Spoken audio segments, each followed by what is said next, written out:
কিরে, কত রেট তোর? ঘন্টার 1000 টাকা।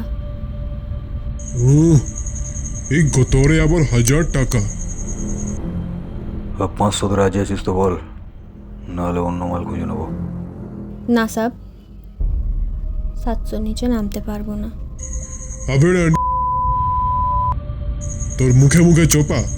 নে নে, তাড়াতাড়ি এবার আঁচলটা নামা দেখি।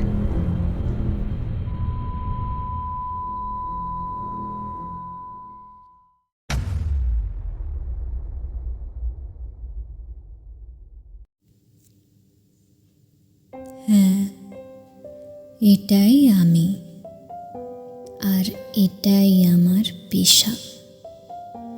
সমাজের কাছে আমি কলঙ্কিনী, অযাচিত এক পেশা। আমাদের এই অবস্থা দেখে কি সমাজের কিচ্ছু এসে যায়? আরে, কোনো মেয়ে কি কোনোদিনও বেশ্যা হতে চায়? আমি এরম ছিলাম না গো, সত্যি আমি এমন ছিলাম না। আমাকে এখানে আনার পর আমি যে আর পালিয়ে যেতে পারলাম না। আমার যখন 12 বছর বয়স, আজ থেকে অনেক বছর আগে, যখন আমার কিচ্ছু না বোঝার বয়সে প্রথম নারীত্বের ছোঁয়া লাগে, শুরুটা হয় সেখান থেকেই।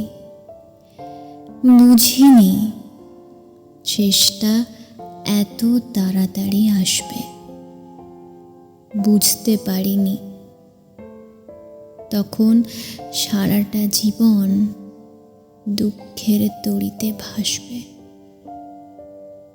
বিকেলে দালানের সামনে যখন সখীদের সাথে লাফ দড়ি খেলতাম, তখন দেখা হয় এক যুবকের সাথে।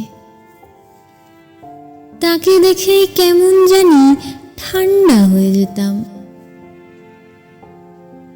আমি ছিলাম 12, সে ছিল 22। চলত অফুরন্ত খুনসুটি।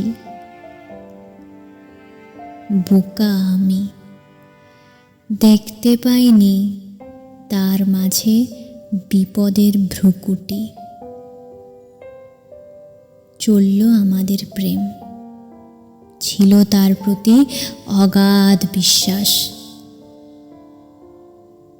ভেবেছিলাম জীবনের প্রথম পুরুষের সাথেই শেষ হবে আমার বিদায় বেলার নিঃশ্বাস।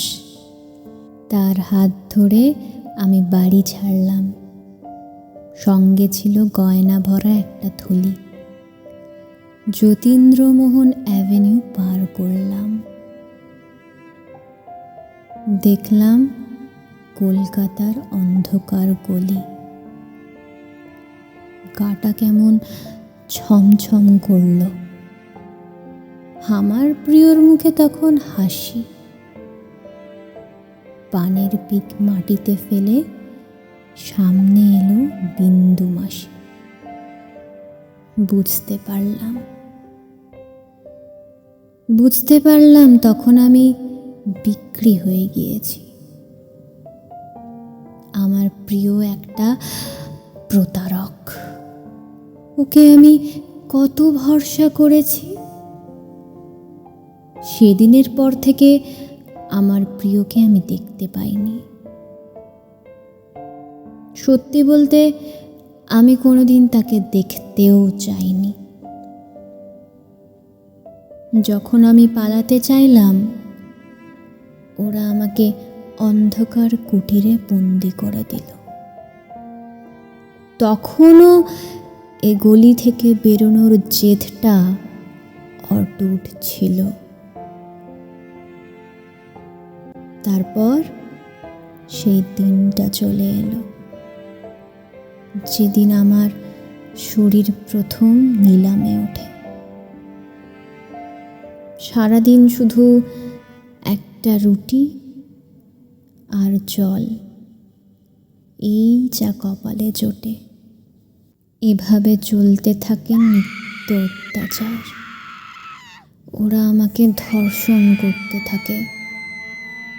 একাধিক পুরুষের ছোঁয়ায় আমি যেন পাথর হয়ে গেলাম।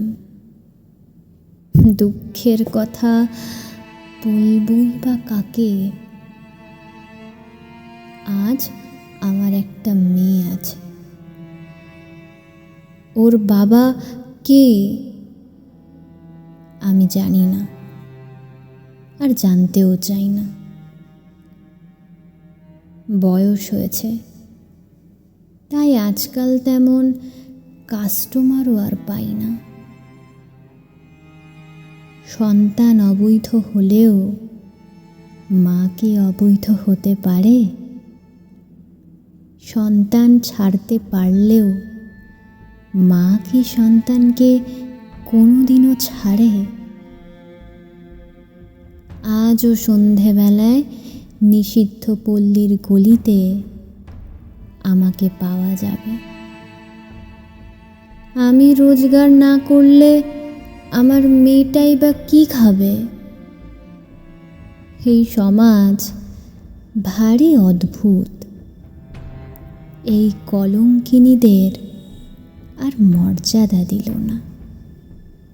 তবে যারা নষ্টমের সার্টিফিকেট হাতে ধরিয়ে গেল, তাদের বুঝি কোনো দোষ ছিল না?